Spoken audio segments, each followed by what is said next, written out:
Hello students, welcome to the channel study with Giri sisters. तो हम class 7th का maths हमने स्टार्ट किया था और चैप्टर 1 में जहाँ पे पिछले पार्ट की पुनरावृत्ति हम कर रहे थे उसमें हमने पहला जो एक्सरसाइज है वो कंप्लीट कर लिया था।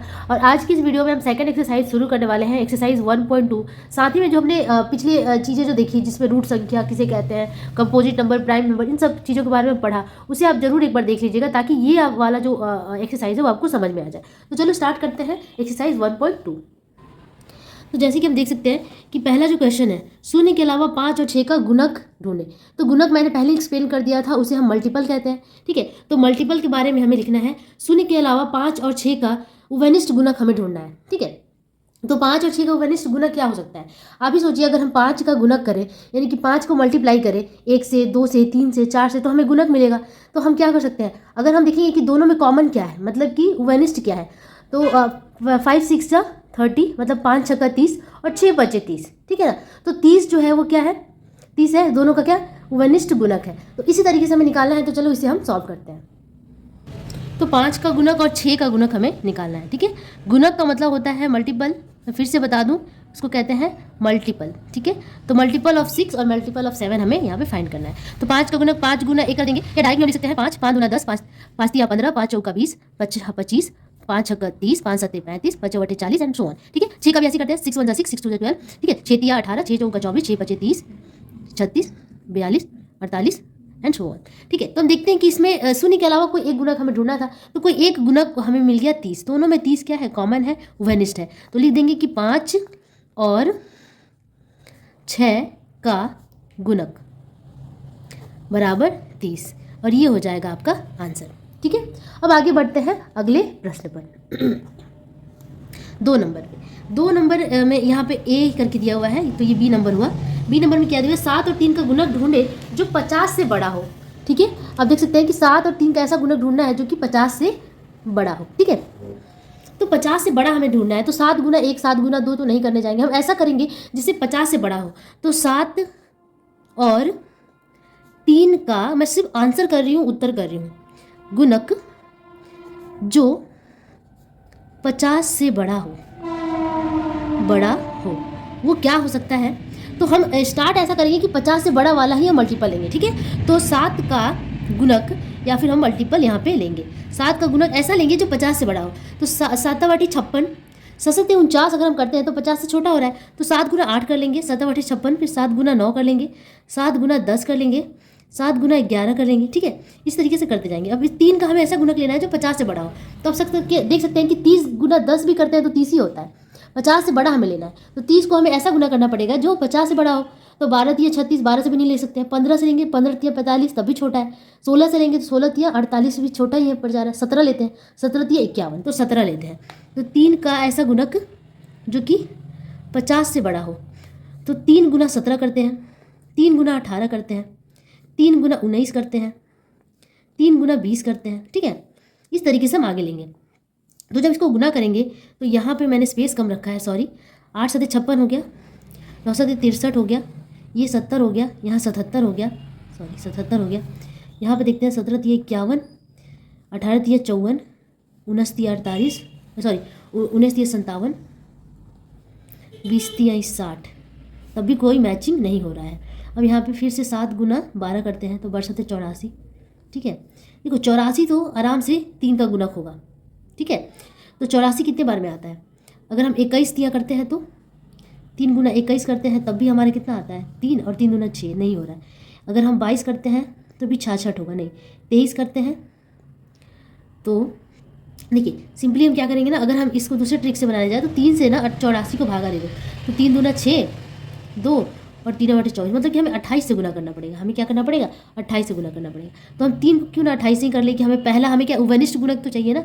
तो हम करेंगे तो 3 गुना 28 करेंगे तो हमें कितना मिल जाएगा, 84। तो जो 84 है ये दोनों में क्या है, कॉमन है, और 50 से 84 बड़ा भी है, तो हमारा आंसर क्या हो जाएगा, 84। ठीक है, तो 7 और 3 का गुणक क्वेश्चन के अकॉर्डिंग जो कि 50 से बड़ा हो, ग्रेटर देन 50, क्या है, 84। ठीक है, ये हो गया आपका आंसर। ठीक है, अब आगे बढ़ते हैं अगले क्वेश्चन पे। देखते हैं 2 अंकों की संख्या जो 4 का गुणक हो। 2 अंकों की संख्या 4 का गुणक, ठीक है। 4 का ऐसा गुणक निकालना है जो 2 अंकों की संख्या हो, ठीक है। तो 4 का तो ऐसा बहुत सारा गुणक हो सकता है। 4 का ऐसा गुणक 2 अंकों की संख्या वाला हो, 2 अंकों की संख्या वाला हो। तो 2 अंकों की संख्या वाला गुणक तो बहुत सारा हो सकता है। देखिए 2 अंकों का संख्या यानी कि 2 डिजिट नंबर हो। क्या है? 2 डिजिट नंबर हो। तो 2 डिजिट नंबर हम बहुत सारे हैं। देखिए पहला जो है 4 तियाँ 12 है ना, 12 हो गया। 4 चौका 16, 4 पचे 20, 4 छक 24, बहुत सारा है। तो इस तरीके से हम इस तरीके से डॉट डॉट देकर छोड़ देंगे। तो इस तरीके से 4 का गुणक निकालना है, ठीक है। अब यहाँ बोल रहा है कि 4 किस किस का उत्पादक और गुणनखंड हो सकता है, ऐसी 3 संख्याएं लिखें, ठीक है। 4 किस किस का उत्पादक और गुणनखंड। देखिए मैंने बताया था कि उत्पादक और गुणनखंड क्या होता है। उत्पादक या गुणनखंड होता है कि जैसे कि अगर मैं 4 का उत्पादक बताऊं, 4 का गुणनखंड और उत्पादक दोनों एक ही चीज़ें होती हैं, ठीक है। फैक्टर कहते हैं उत्पादक या फिर उसको फैक्टर कहते हैं। तो 4 का जो फैक्टर है वो क्या क्या हो सकता है। 1 होगा, मतलब कि 1 के पहाड़ा में 4 आता है, 1 के टेबल में 4 आता है, 2 के टेबल में 4 आता है, 4 के टेबल में 4 आता है, ठीक है। तो 4 किसकी संख्या का उत्पादक या गुणनखंड होता है, ऐसी 3 संख्या लिखे। तो ये ऐसी 3 संख्या यही हो जाएंगी। 1 का भी उत्पादक है, 2 का भी उत्पादक है और 4 का स्वयं का भी उत्पादक होता है। तो ये आपका आंसर हो गया। सिंपल भाषा में कहेंगे कि 4 किस किस से कटता है। 1 से कटेगा, 2 से कटेगा और 4 से कटेगा, ठीक है। अब आगे बढ़ते हैं।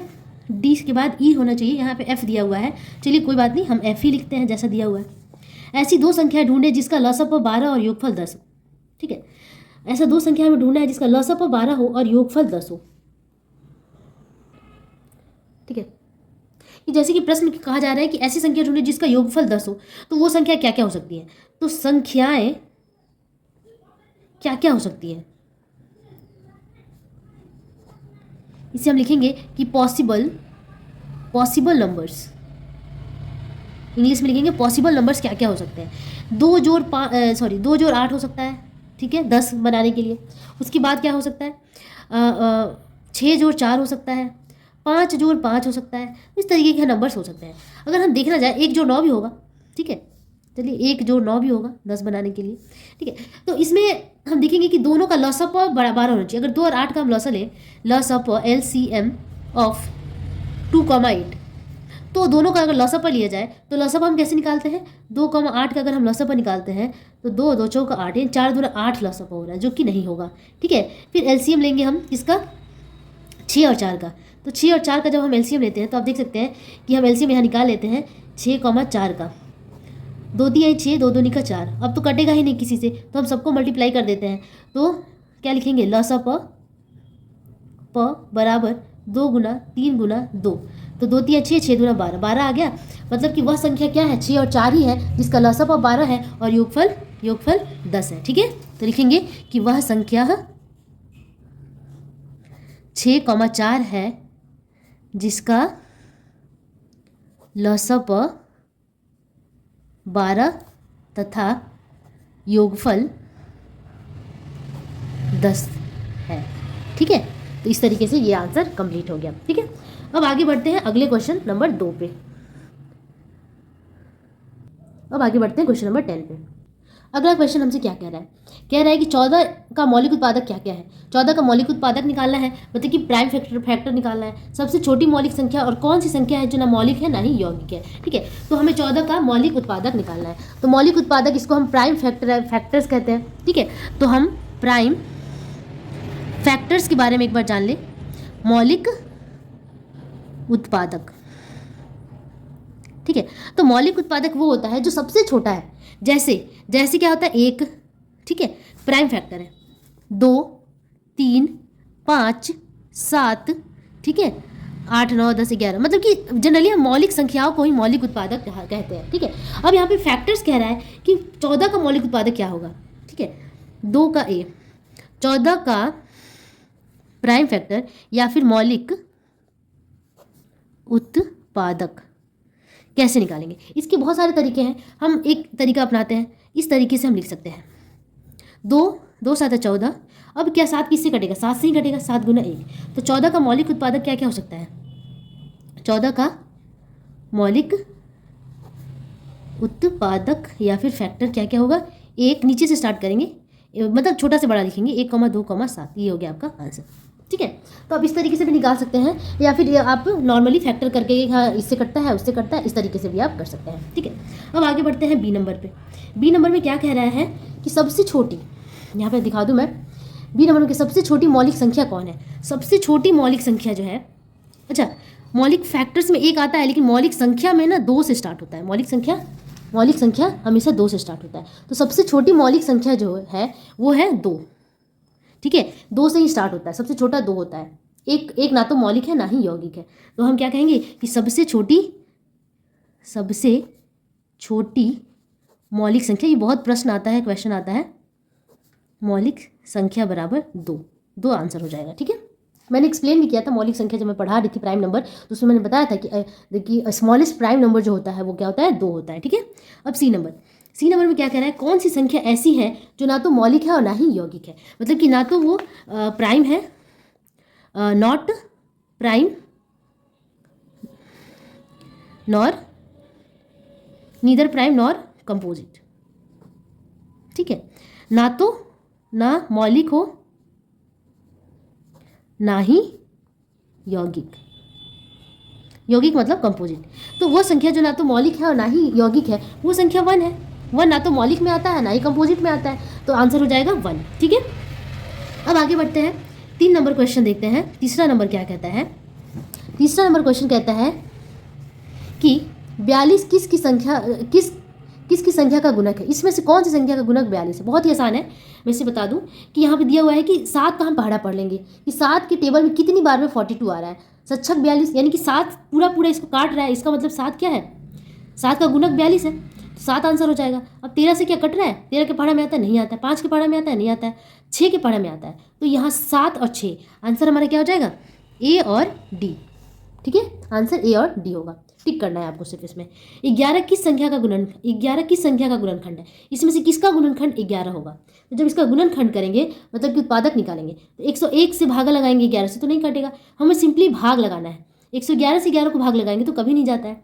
121 से लगाएंगे तो आसानी से लग जाता है, क्योंकि आपको मैं दिखा भी दूँ भाग लगा के। बी नंबर, अगर मैं 11 से 111 का भाग लगाऊँ तो 11 एकम 11 ही कट गया और 1 शेष बच जाता है। ठीक है, उसके बाद अगर मैं 11 से 121 का भाग लगाऊं तो 11 एकम 11, 1 बच गया, फिर 11 एकम 11, ये 11 कट गया, तो 11 बार में कट गया। तो जब भी हम गुणनखंड देखते हैं तो हम बड़े वाले से छोटे वाले का भागा लगा देते हैं, और भागा अगर पूरा कट जाता है तो हम कहते हैं यह इसका क्या है, गुणनखंड है। उसी तरीके से जब हम गुणक देखते हैं तो बड़े वाले से छोटे वाले का भाग लगाते हैं, अगर पूरा कट जाए तो उसका गुणक हो जाता है। सिंपल वाइस वर्सा है, इसमें बस थोड़ा सा दिमाग लगाना है। ठीक है, तो 11 का गुणनखंड क्या होगा, सी नंबर 121। तो आपका यहाँ आंसर हो जाएगा ऑप्शन नंबर सी। ठीक है, अब देखते हैं क्वेश्चन नंबर 4। एक जोड़ मेल के मध्य कौन सी परस्पर मौलिक है। मतलब ये जो मेल है इसमें परस्पर मौलिक हमें निकालना है, आपस में प्राइम नंबर है। ठीक है, आपस में प्राइम, ये नहीं कि हाँ इंडिविजुअल प्राइम है। हाँ 5 और 7 अलग अलग प्राइम है, क्या आपस में भी प्राइम है, हाँ ये आपस में भी प्राइम है, क्योंकि इसका कोई भी हम अगर उत्पादक निकालते हैं तो 5 का 1 और 7 होता है, 5 का 1 और 5 होगा, 7 का 1 और 7 होगा। लेकिन आपस में क्या ये कोई कॉमन फैक्टर है, नहीं है, एक के अलावा कोई कॉमन फैक्टर नहीं है। ठीक है, तो इससे हम परस्पर मौलिक कहेंगे। तो ए नंबर आंसर हो जाएगा, 4 का ए होगा। उसके बाद देखते हैं 10 और 21। देखिए 10 और 21 में कोई भी मेल नहीं है। 10 का जो उत्पादक है, 10 का उत्पादक क्या होगा, 10 का उत्पादक अगर मैं निकालूं तो 10 का उत्पादक क्या क्या होगा आपका, एक तो सबका होता है, एक लिखने की जरूरत नहीं है, 2 होगा, 5 होगा और 10 होगा। उसी तरीके से अगर मैं 21 का उत्पादक निकालूं तो 21 का उत्पादक क्या होगा, 3 के टेबल में आता है। ठीक है, 3 7 21, 7 के में आता है, उसके बाद 21 में ही आता है। तो क्या कोई किसी से मैच कर रहा है, नहीं मैच कर रहा है। इसका मतलब कोई भी उभयनिष्ठ उत्पादक नहीं है या फिर कॉमन फैक्टर नहीं है। तो हम क्या कहेंगे कि 10 और 21 परस्पर मौलिक संख्या है। तो बी नंबर भी आंसर करेक्ट होगा। तो ए और बी आंसर होगा। साथ में सी को चेक करते हैं तो 10 और 15 है, तो 10 2 के पहाड़ा में भी आता है। ठीक है, 2 से कटता है, 5 से भी कटता है, 15 2 से, 3 से और 5 से, तो 5 दोनों में कॉमन फैक्टर हो गया। इसका मतलब ऑप्शन नंबर सी नहीं होगा। डी देखते हैं कि 16 और 15 में कोई मैच ही नहीं है। 16 2 से कटता है, 15 3 से कटता है। ठीक है, तो 16 का जो फैक्टर होगा वो क्या क्या हो सकता है, करके दिखा देते हैं। 16 का फैक्टर होगा 2 होगा, 2 के टेबल में आता है, 4 के टेबल में आता है, 4 के पहाड़ा में, 5 6 7 8 में आता है, फिर 16 में आता है। मतलब कि 16 के फैक्टर्स ये हो गए, उत्पादक ये हो गए। उसी तरीके से 15 के जो उत्पादक हैं वो क्या क्या हो सकते हैं, 3, 5 और 15। कोई मेल नहीं है आपस में, कोई भी कॉमन नहीं आ रहा है। इसका मतलब जब कॉमन नहीं आएगा तो हम क्या बोलेंगे कि परस्पर मौलिक नहीं है। तो डी ऑप्शन नहीं होगा। आंसर क्या क्या होगा, ए, बी और सी। ठीक है, आंसर क्या क्या होगा, ए, बी और सी। नहीं, सी भी नहीं होगा, सी 15 और 10 का मौलिक नहीं आ रहा था।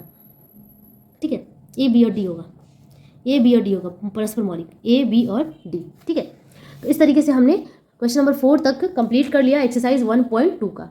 के क्वेश्चंस को सॉल्व करेंगे जो कि आपका क्वेश्चन नंबर 5 से स्टार्ट हो रहा है। और मैं जहाँ तक कोशिश कर रही हूँ मैं इंग्लिश मीडियम के बच्चों को भी यहाँ से थोड़ी बहुत हेल्प मिल पाए, क्योंकि चीज़ें वही हैं, आगे जाकर हिंदी मीडियम को दिक्कत होती है। तो जो भी मैं समझाने की कोशिश कर रही हूँ, चाहे वो मौलिक हो, प्राइम हो, कंपोजिट हो, छोटी छोटी टर्म्स को इंग्लिश और हिंदी दोनों में ही समझने की कोशिश करें, क्योंकि दोनों ही बहुत ज़्यादा जरूरी है आपके फ्यूचर को लेकर के। Thank you so much for watching, take care and bye bye.